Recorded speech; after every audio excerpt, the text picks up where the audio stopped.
Alright, I'm Al, and this is my June roundup. It's a roundup of what I've been doing. So things off the golf course, in the gym. Sally up, green Sally down. Covering what I've been doing in tournaments, results, practice was great. When come the tournament, it was like, on the tee, Alex Evans. To talk quite a bit about mental job. Well, that's played quite a big role in my results. Fear of missing it in the wrong places. You're never going to play well in a million years, and that's kind of where I was at. And obviously, we're going to get a little bit of wildlife action in there. Rabbit. I've got carrots. No. What are you doing? Wait. Yeah, look forward to that. It's probably the best bit of the video, that. I'm on the practice ground now, going to hit a few balls to warm up. Start off with a few chip shots, into pitch shots. I'll hit a few full shots, smash it. Okay, let's go and play a few. First fairway of the month. So starting off with the off-course stuff, so what I've been doing in the gym. And these exercises quite similar to what I've done before on a swing speed video, but they were like at-home exercises you could do with those stretchy band things. These are more sort of in-gym routines that you can go through. So just a few of them that I've been doing to try and focus on the smaller muscles in the back, which really controls where the club is for me in the downswing. It's something that I've struggled with. I'll explain it in the swing. But the first one is, and I don't know the names of these, so these aren't the official names, but the first one is wide arm chest up jobbies, shoulders together. It's not a very catchy name. If anyone knows the real name, let me know. But basically it's on the TRX straps. Lean back, hold the arms out in front of you, so that's taking all your weight. Feel like your body's like a plank, keeping it straight, and then basically stretch your arms back really wide, keeping them wide.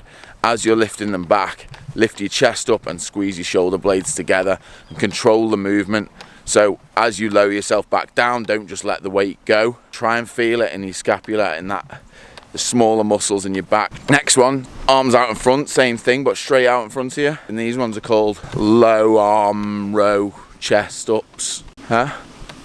Still, again, it's not that catchy, is it? But arms low, pull them into your side. As you get to the top, push your chest up, and that's going to really ensure that you're pushing your shoulder blades together. And finally, arms out in front, keeping them straight, lift them up above your head, pulling your body up so you stood up straight, and again lower yourself back down. Make sure you're actually controlling it. You know, it's about controlling those muscles that are going to help you create subtle movements in the golf swing, really, which my transition, can't say that word properly, although it doesn't need changing massively, it does need changing, and it makes a difference to the golf shot. In transition, it feels like my shoulder is able to get into external rotation. So it feels like the shoulder is down. That muscle at the back is pulling the shoulder down and holding it there, and I can just rotate the body. And that's the feeling I want to create, as opposed to getting that shoulders internal. And I'm struggling to get the club on plane there, so the back up and hit it miles right. So I've got 70 yards here. Normally would be a little bit of a nemesis. I know it wouldn't normally, but in the past this area has been probably a bit of a problem, but feels quite strong now, and I think a lot of it is to do with being able to get the club in that position, so that it's elbows out in front of me, shoulders keeping it back, and I can just turn through it. It's so important on pitching. Full shots you can kind of get away with it because you can save it. You don't have the room in a pitch shot to do that. So another thing actually on the pitching, it's helped me, and it helps me get into that position where I can shallow the club a little bit more, is feeling like when I get to the top of the backswing, so I'll rotate back, even though it's a shorter shot, I'll rotate back to however far I want the club to go, and from there I'll try and feel like I turn into this left arm, so it's like it stays up and I turn the body in so the club gets left that little bit further behind. That's sort of like the fitness stuff I work on and how it affects the swing, but there's a few other bits to do, you know. Obviously a lot of the stuff is golf specific, but the stuff that isn't, I think, can have sort of an indirect effect on the golf game as well. So there's a spider on my microphone. Yeah. Come here. Come on. Look. Look at him. Can you see him? Where's he gone? Oh. Where'd he go? Look. Look, he's dangling off me there. See him? See him there? Look, he's on my hand now. Where'd you go again? Don't know where he went. That's not the bonus wildlife feature, by the way. That's just like a little extra. So with the general fitness stuff, a couple of the ones that I follow on Instagram, someone called AthleanX, some really good exercises on there, and he actually works quite a bit of rotational stuff as well. The fella's in ridiculous shape, but he works quite a bit of rotational stuff, which is really good for the golf game, obviously. So I follow him, and another one, Steve Cook, who again, a bloke that I'm never ever going to get close to the shape that he's in, but he does quite a few funky little different bits, but one of them was a push-up challenge to the song Moby Flower. I think the words are green Sally up. I don't understand what green Sally up means, but basically it says green Sally up, green Sally down. I don't know the words to that bit. So you play the song and you try and last the whole song, which is, for me, physically impossible. He did it, that Steve Cook did it, but the most I've done is 2.5 minutes, and it is so hard because until it says that green Sally up again, you have to hold position.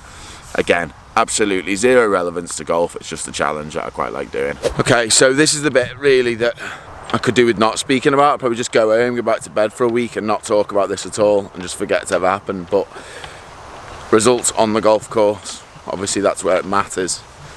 I had 3 tournaments, one at Pleasington Golf Club, which is the North Region Championship, PGA event.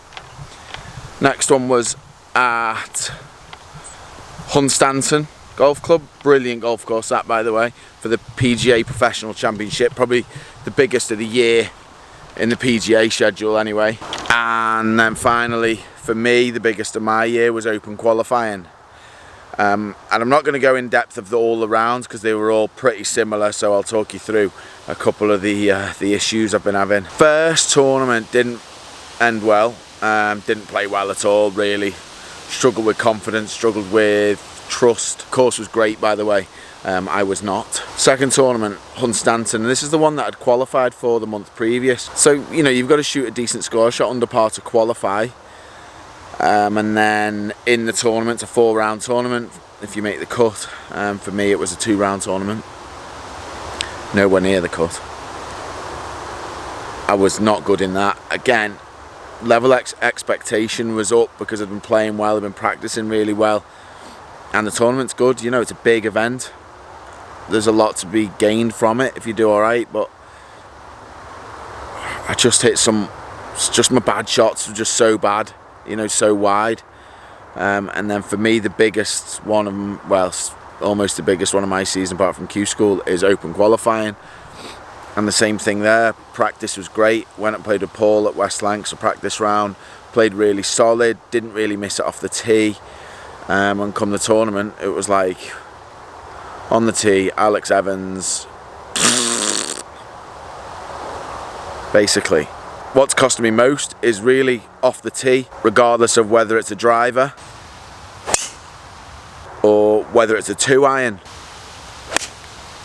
Ironically, none of the shots really I played in the tournaments were like those 2 I've just hit there, where I've just hit them without thinking about it, which probably tells me something, to be honest. But it was a case of feeling, especially in Open qualifying, it was a case, you know, I went in, I felt nervous, of course I felt nervous, I always want to get through that.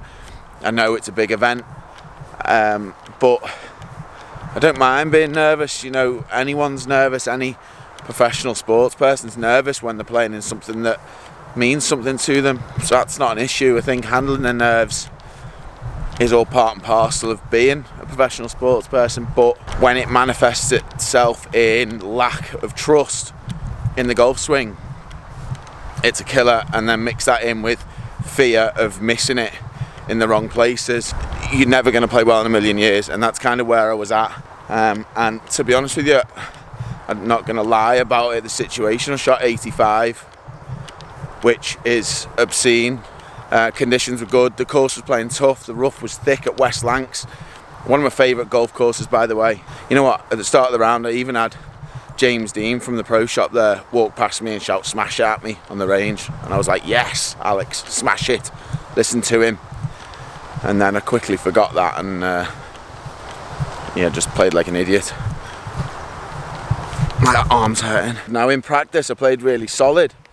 I didn't miss it off the tee, I didn't put it in any trouble, and I shot a good number, and I tried to play in a trusting mentality, but then come the tournament it was just really difficult to repeat, and that's kind of what it's been like in tournaments this month. You know, I've played really good in practice, and I would say my stroke average in practice, which by the way I know is irrelevant, you know, you don't win any prizes for practice.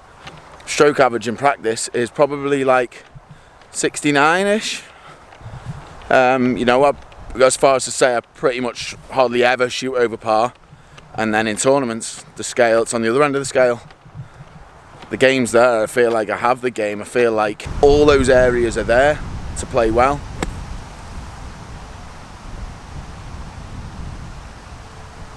In fact, you know what, bunker play is probably the most improved area of my game. It was always decent, but purely coming from that, I spoke about it on a couple of videos, and I do quite a bit of this sort of stuff, little sort of silly stuff that I sort of discover. I do it on my Instagram, so if you want to watch on there you can, but weakening that left hand allows me to keep the loft on it more and really uses that bounce, that back edge is hitting the sand, and the strike so much more consistent, and that's actually one shot that I can trust, surprisingly, because this was one that I absolutely couldn't trust last year. It was like new ball every time, because a big smile job in it, but it's pretty decent now. In some of the past videos I've done the challenges, you'll see how I've struggled in some of those areas, but it's like I said, there are bits that I'm actually confident at now. And I used to actually play, like I went through a stage where a pitch shot, like I wouldn't hit the green with it, I'd duff it more than hit it, whereas now it's not like that. Even in tournaments I'm good in those areas. It's the other stuff that I was good at that I just sort of developed completely uncalled for fear over, which I really need to sort out. Why can I do it now, not when it actually matters? If there's a tee shot that doesn't suit me, it's this one, right to left, straight into wind.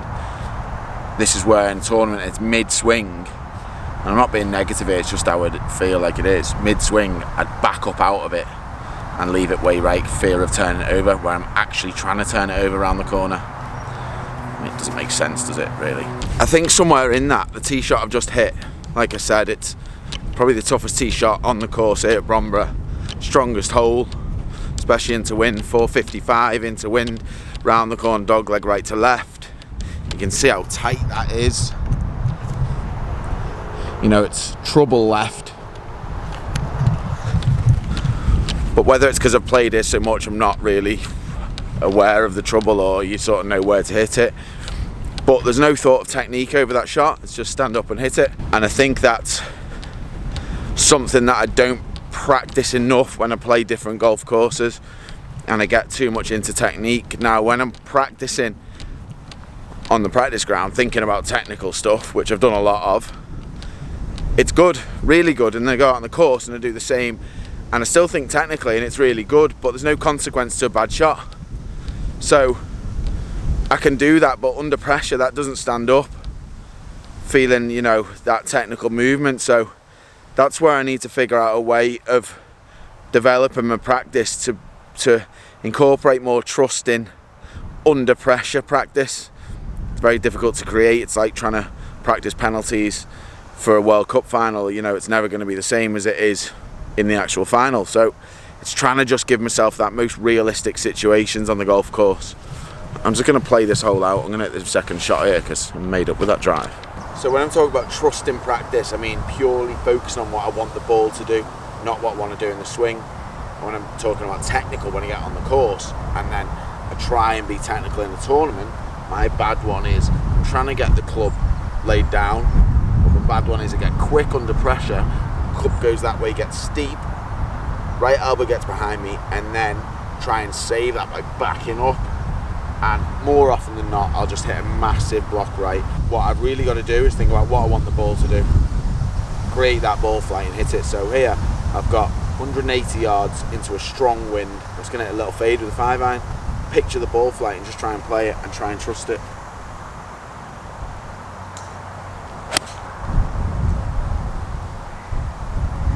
couldn't be more down the flag. That's what annoys me. I mean, it doesn't annoy me because it's good that I can play the shots. I'm not being like arrogant when I say I can play the shots. It's not being overly positive. I genuinely can, you know, and I do play the shots when I come out here, and that's why I generally shoot good scores in practice. But it's a tournament play when it matters, and it's, you know, I've read loads of books and everything like that, and I feel like I'm doing the right things. It's not like I lose the plot. I try and do the right things, but the feeling when I'm struggling, well, it's not a nice one. And I don't really know how to get out of that sort of funk, really, if I'm completely honest with it. Yeah.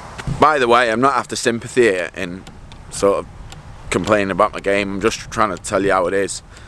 I'm obviously very, very lucky to be able to play the game that I do. I'm going to say the game that I love then. I mean, I do most of the time. It's just when things aren't going right, it's a tough game. But anyone wants any wildlife, by the way? I haven't really seen much today. Fortunately, I got some the other day, didn't I? Look at this little lad. So today's bonus footage doesn't come in the form of a goose or a duck. It's better than that. Just fed him. I assume it's a him, just looks like one. Absolutely loving life. Not had hedgehogs on before. I don't know why he's out in the day. He shouldn't really be out in the day, so it concerned me. So I went home, got him some dog food, and it seems he's hungry. And when he's finished that, I'm going to pick him up and go and put him in a hedge. I know that's common sense, but I assume that's where they live. Thanks for the entertainment, Hedgie. Little wildlife bonus feature there. It's good, isn't he?